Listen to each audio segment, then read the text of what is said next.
जब दर्पण का द्वारक वक्ता त्रिज्या की अपेक्षा छोटी होती है तो फोकस दूरी वक्ता त्रिज्या की आधी होती है। यहाँ पे ये देखो हम लिख लेते हैं F equal to R/2। Next हम बात करते हैं उत्तल दर्पण का निगमन। तो हम उसका सूत्र किस प्रकार से प्राप्त करते हैं आज हम उसके बारे में देखते हैं। तो यहाँ पर सबसे पहले लिख लेते हैं हमारा टॉपिक क्या रहेगा, उत्तल दर्पण।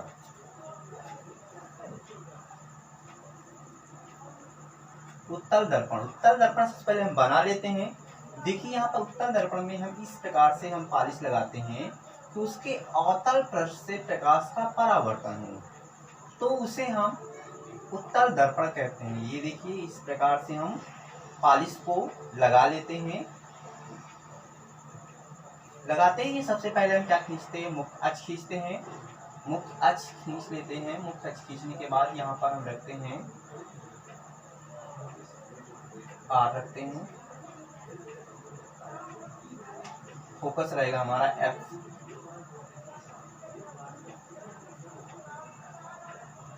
F से नोट करते हैं। यहाँ पर हमारा वक्ता त्रिज्या हो जाएगी जिसे हम C से, वक्ता केंद्र हो जाएगा जिसे हम C से नोट करते हैं। कि यहाँ पर कहीं पर हम एक क्या करते हैं, वस्तु रखते हैं। ये हमने यहाँ पर वस्तु रख दिया है। यहाँ से किरण हमारी आपतित होती है और आपतित होने के पश्चात परावर्तित हो जाती है। परावर्तित हो गई है। अब इसे हम क्या करेंगे, डैश डैश डैश पीछे की ओर, बैक की ओर ले जाएंगे हम। तो ये हमारा जो है फोकस बिंदु से होकर जाएगी ये किरण हमारी। दूसरा हमारा एक और खींचते हैं, प्रकाश हमारी आपतित होती है। आपतित होने के पश्चात इसी दिशा में पुनः वो लौट जाती है, परावर्तित होती है। अब इसको भी हम डैश डैश करते हैं, पीछे को लेकर जाते हैं। पीछे को ले गए तो ये वक्ता केंद्र पर मिलती है। अब ये जो जहां पर कटा है, दोनों जहां पर कटा है वहां पर क्या करते हैं, हम लंब डालते हैं। लंब डाला, यहाँ पर हमारा क्या बन रहा है, प्रतिबिंब बन रहा है, जिसे हम नाम भी कर देते हैं, नामकरण कर देते हैं। इसका A नाम रख देते हैं, इसका B नाम रखते हैं। तो इसका हम A डैश और B डैश नाम रखते हैं। मैंने इसके पहले वीडियो में बताया था क्या होगा, वस्तु हमारा सीधा होता है। अब देखिए यहाँ पर भी क्या करते हैं, हम लंब डालते हैं। ये डैश डैश डैश कर लेते हैं हम इस तरह से, जिसे हम यहाँ पर M, इस बिंदु को हम M से निरूपित करते हैं और इस बिंदु को हम N से निरूपित करते हैं। तो सबसे पहले हम त्रिभुज ले लेते हैं। त्रिभुज हमारा क्या रहेगा, ABC। त्रिभुज ले लेते हैं। त्रिभुज हमारा होगा ABC तथा दूसरा त्रिभुज ले लेते हैं हमारा। दूसरा त्रिभुज हमारा क्या है, ये वाला A dash B dash C। तो त्रिभुज A dash B dash C। देखिए यहाँ पर क्या है, समकोण है, और यहाँ पर भी क्या है, समकोण है। हम इसको दिखा देते हैं यहाँ पर। तो सबसे पहले यहाँ हम समकोण दिखाएंगे तो हो जाएगा यहाँ पे BA, कोण BAC इक्वल टू, यहाँ पे होगा B डैश, कोण B डैश, A डैश और C। ये क्या है, समकोण है। हम लिख लेते हैं ये क्या है, समकोण है। दिखा दिए हमने, समकोण है। अब हम इस कोण को दिखाते हैं। यहाँ पे कोण ACB इक्वल टू कोण A डैश CB।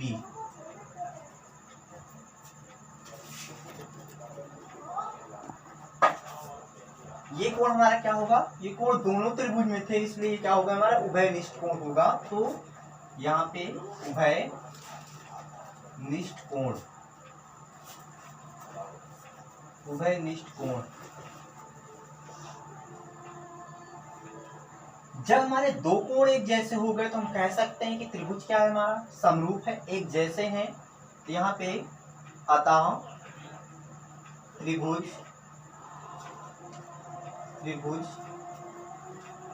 समरूप हैं,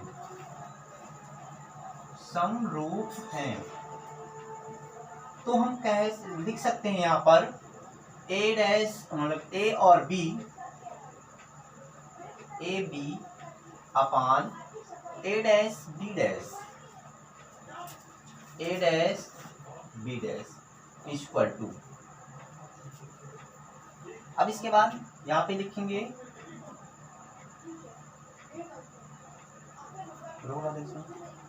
अब इसके उपरांत यहाँ पर हम लिखेंगे ए सी अपान, यहाँ पे हो जाएगा हमारा ए डैश सी। समीकरण बन गया हमारा, फर्स्ट बन गया। अब हम नेक्स्ट की बात करते हैं। नेक्स्ट हम त्रिभुज लेते हैं ए डैश बी डैश सी, इसको लिख लेते हैं ए डैश बी डैश सी तथा ए डैश बी डैश एफ। त्रिभुज ए डैश और बी डैश एफ। तो यहाँ पर देखो, यहाँ पर क्या है, समकोण है, यहाँ पर भी क्या है, समकोण। इसको हम दिखा देते हैं। यहाँ देखो कोण एम एन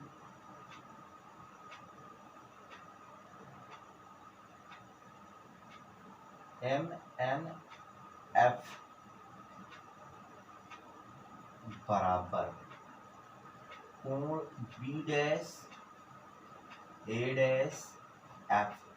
क्या है ये, समकोण। ये है समकोण।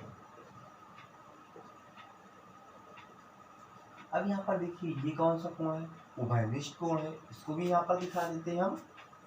तो यहाँ पर कोण एन एफ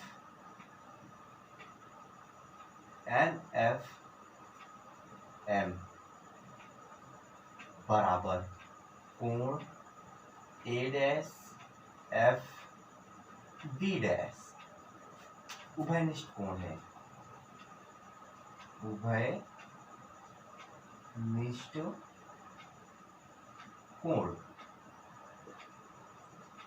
जब दो कोण एक जैसे हो गए तो हम कह सकते हैं कि हमारा क्या है, त्रिभुज सर्वांग सम। तो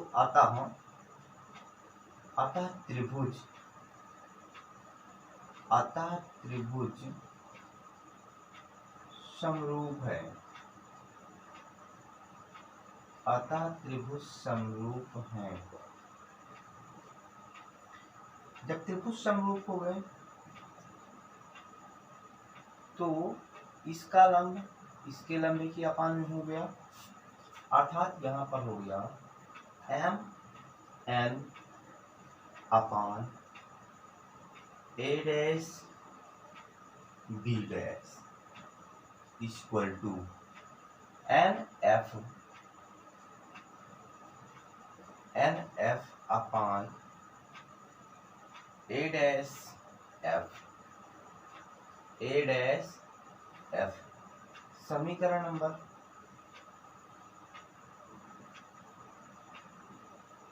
अगला। अब यहाँ पे देखिए, यहाँ पर ए और बी वस्तु जो हमने यहाँ पर लंब डाला है ये इसके बराबर है, इसलिए यहाँ पर एम एन के स्थान पे हम रख सकते हैं ए और बी हम रख सकते हैं। तो यहाँ पर हमारा हुआ A B upon A dash B dash equal to N F upon A dash B dash. समीकरण नंबर तीसरा। अब समीकरण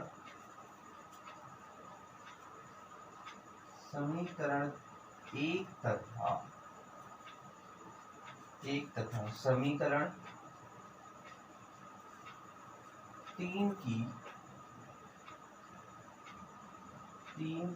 तुलना करने पर तुलना करने पर तुलना कर देते हैं इनका हम समीकरण 3 और 1 का। तो यहाँ पर क्या है, A B upon A dash B dash.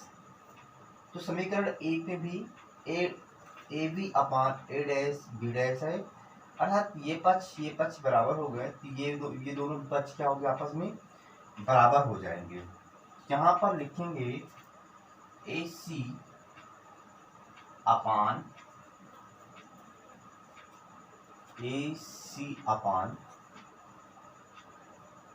यहाँ सी आर पूरे तो दिए थे ना, a c upon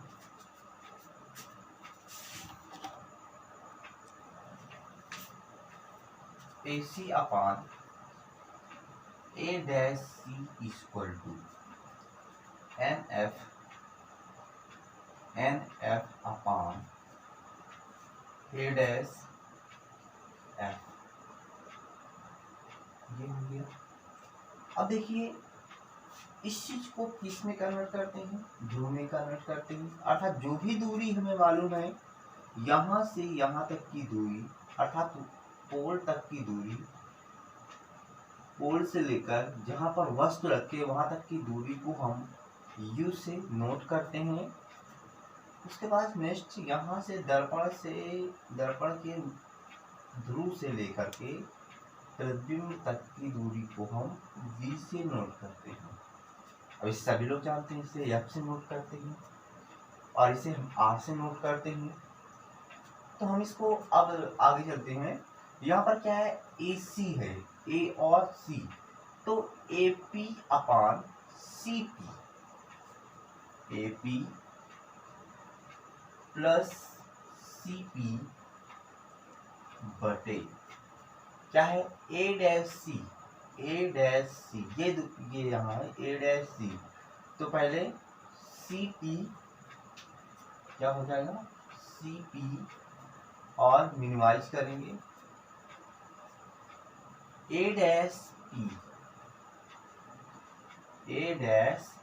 P equal to, यहाँ पर है NF, यहाँ पर है ये, यहाँ पर है N और यहाँ पर है ये F। देखिए ध्रुव के काफी निकटतम दूरी है, अर्थात यहाँ पर हम ले लेंगे N के स्थान पे हम P रख सकते हैं, P F क्यों ले लिए हैं, क्योंकि ये जो है निकटतम बिंदु था, इसलिए हम यहाँ पर क्या ले लिए, पी एफ ले लिए हैं अपान यहाँ पर क्या है, ए डैश एफ है, ए डैश एफ है, पहले पूरी दूरी पी एफ या यू कह सकते हैं एफ पी, क्या था यहाँ पर, ए डैश एफ, तो एफ पी ले लिए। अब इसके बाद माइनस ए डैश पी ले लिए। अब रख दो मान सभी का। अब यदि इस उत्तल दर्पण को हम निर्देशांक ज्यामिति में रखते हैं, इसमें रखते हैं निर्देशांक ज्यामिति में इसको रख देते हैं, तो सभी लोग जानते हैं इस बार क्या होता है, प्लस होता है, इस तरफ क्या होता है, माइनस होता है, अर्थात जो भी वैल्यू होगी इस तरफ की यहाँ पर माइनस होगा और इस तरफ की वैल्यू क्या होती है, प्लस होता है, प्लस में रखेंगे उसको हम। तो यहाँ पर क्या है, AP का मान है यहाँ से यहाँ तक की क्या दूरी है इसकी, U है, तो यहाँ पर माइनस लगा देंगे, माइनस U, फिर प्लस C कहाँ पर है, ये यहाँ पर है, P यहाँ ये है, इसका दूरी होता है R दूरी इसकी होती है, जो कि मैंने इस पर फार्मूला बताया था कि F इक्वल टू क्या होता है, R/2 होता है, मतलब त्रिज्या हमारी आधी होती है। बट यदि R का मान निकालेंगे तो फोकस दूरी क्या हो जाएगी, 2 गुनी हो जाएगी। यहाँ पर ये देखो कितनी गुनी हो गई, 2 गुनी हो गई। यहाँ पे क्या रखेंगे, 2F रख देंगे अपान, यहाँ भी CP है, यहाँ पर भी क्या रखेंगे, 2F रखा जाएगा।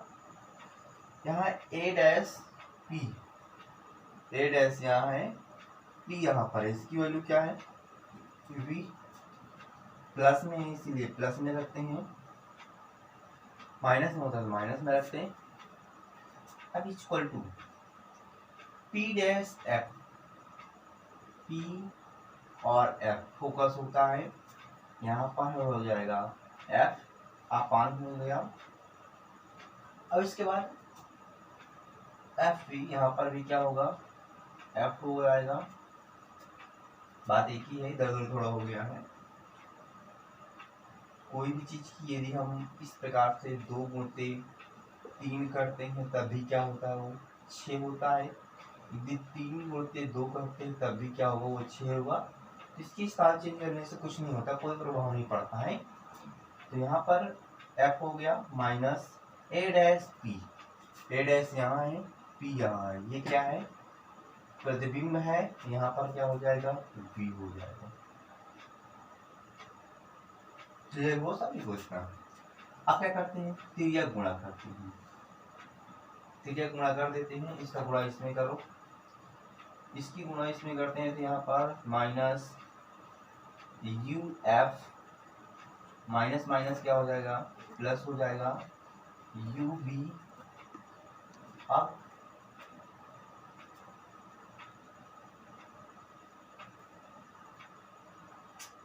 इसका गुणा इसके साथ किए हमने यू एफ हुआ, इसका गुणा इसके साथ किए तो यहाँ पर 2f स्क्वायर हो जाएगा।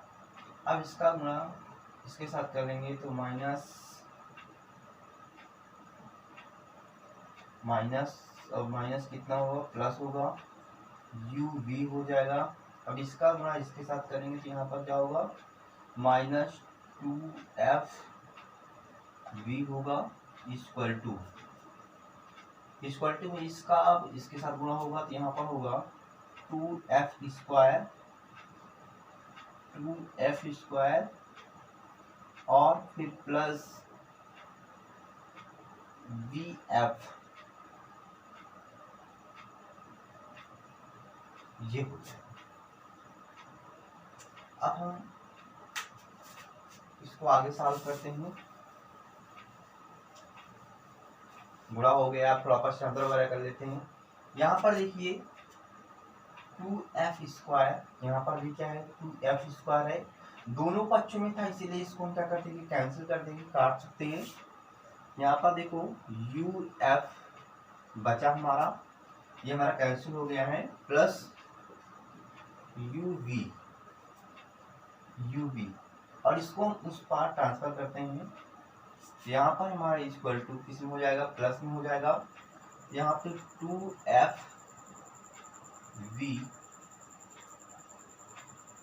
2fv आया और यहाँ पर प्लस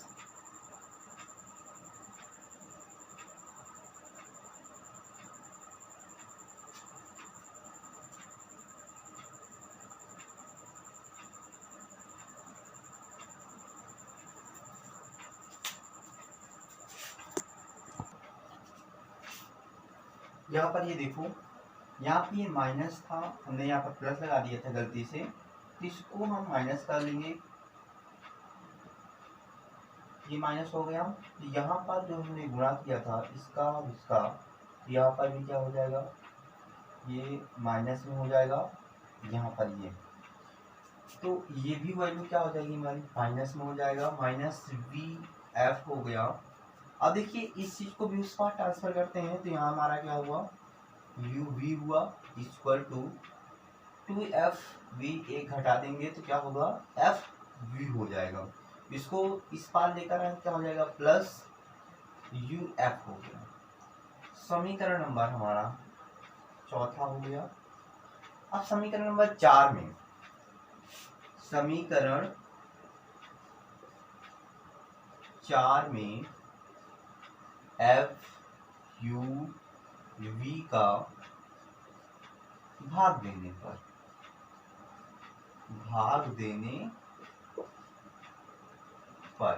भाग देते हैं इस समीकरण में, तो यहाँ पर हो जाएगा U V upon F U V equal to F V upon, यहाँ पर होगा एफ वी यू,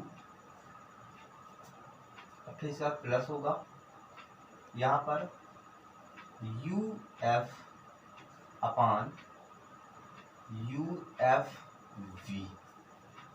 तो देखिए यहाँ पर क्या बता, ये और ये कैंसिल हुआ तो यहाँ पर आ गया हमारा 1 अपान एफ इक्वल टू 1 अपान, इसको ये और ये कैंसिल हुआ 1 अपान वी प्लस इससे और इससे ये कैंसिल हुआ, क्या प्राप्त हुआ 1 अपान वी। ये देखिए यही हमारा उत्तल दर्पण का सूत्र है जो कि हमें प्रूव करना था। चलिए दोस्तों, मिलते हैं हम आपको नेक्स्ट वीडियो में। नेक्स्ट वीडियो में आपको हम इसका सॉल्यूशन, इसको सॉल्व कराएंगे। इस प्रकार से इसका क्वेश्चन होता है कि यूपी बोर्ड में हमारा किस तरीके से आया है।